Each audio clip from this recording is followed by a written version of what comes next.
Hey, you guys, God bless you all. We're still here. I wanted to share something with you. I don't know, of course, the parable with the 10 virgins. Of course, you know that. And it's in Matthew 25. About the oil lamp. I actually have a little oil lamp. Traditionally, um, you know, in the Orthodox Church, traditionally they used to all have a little oil lamp, like a little burning lamp at home. So some people do it today, and some people don't. But it's a nice little thing to have, and obviously not necessary at all. But it's kind of like very symbolic to actually have a little oil lamp um, at home, whenever you get a little low, a little antsy, I actually go to the lamp, I have a prayer, or I feed the lamp a little bit more oil, and when you go to the store and you buy extra oil, it's just kind of like symbolically recharging you as well, because you're basically feeding the fire, you're feeding your fire inside, you're feeding the Holy Spirit. So I actually want to share you how to make your own candle. There are lots of actually little videos on YouTube, so you can just check that out. But I just found this very simple one, and I thought I'd just try it here, right here with you. So I have a jar, and there's a little oil in there. And traditionally, in the other candle, we put a little water, but this one, it didn't have the water, and it's fine. You just obviously have to watch the candle. Um, and So meaning the water actually that the candle would go out traditionally. Traditionally, it's on a little bit of cork, and the candle basically swims on it, and then when it reaches the water, it actually goes out.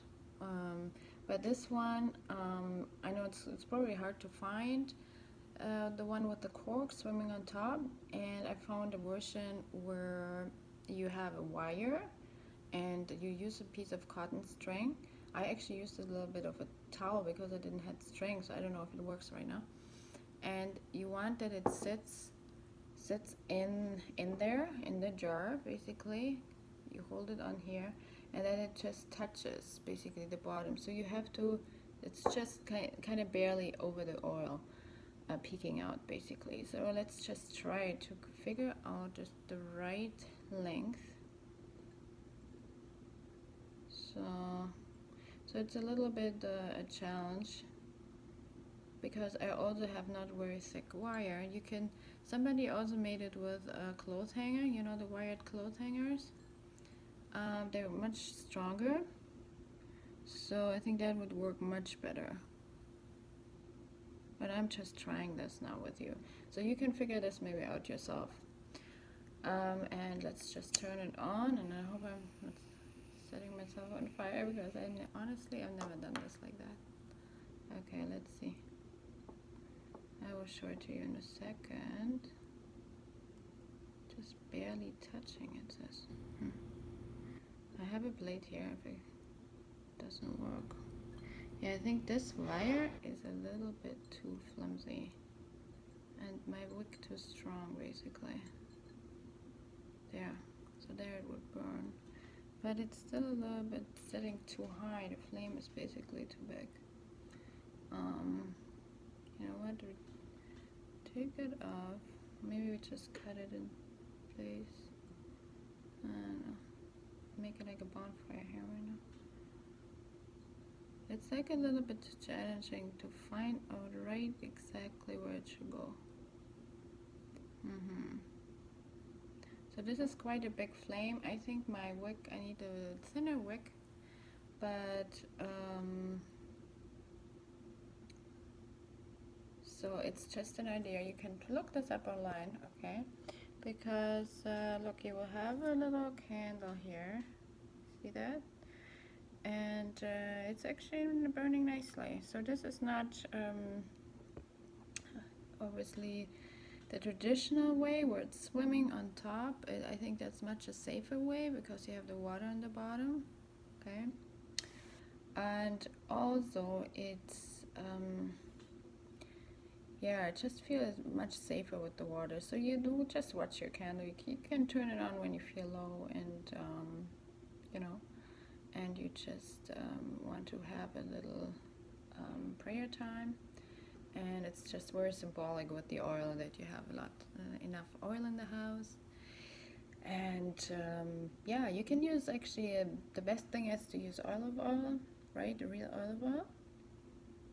And but vegetable obviously works out well too, but traditionally use real olive oil. So now we actually got a nice little flame going. Let me just see if I can. It doesn't really show too well. I know it doesn't really show too well, but you can figure this out for yourself. You know, it's just a little thing to do, very symbolic, and it's get you really into the spirit because it's literally in the Bible, and you're making it, right? So yeah, because yeah, that's basically my idea. So yeah, we'll do another little video. I will want to actually also encourage you again to leave your prayers and leave the names for people that we can pray again, especially also with a candle. It's very powerful. Making the candle yourself, and yeah, and yeah, I think we're here for another week. Sukkot will get extended for another week, and then we have three weeks of Sukkot. Sorry, I hope you saw me there. So we had 3 weeks of Sukkot, which actually then makes it also 777, right? If you think about it that way. So I hope all is well with you. Keep up the spirit. God bless you, and we talk soon. Bye bye.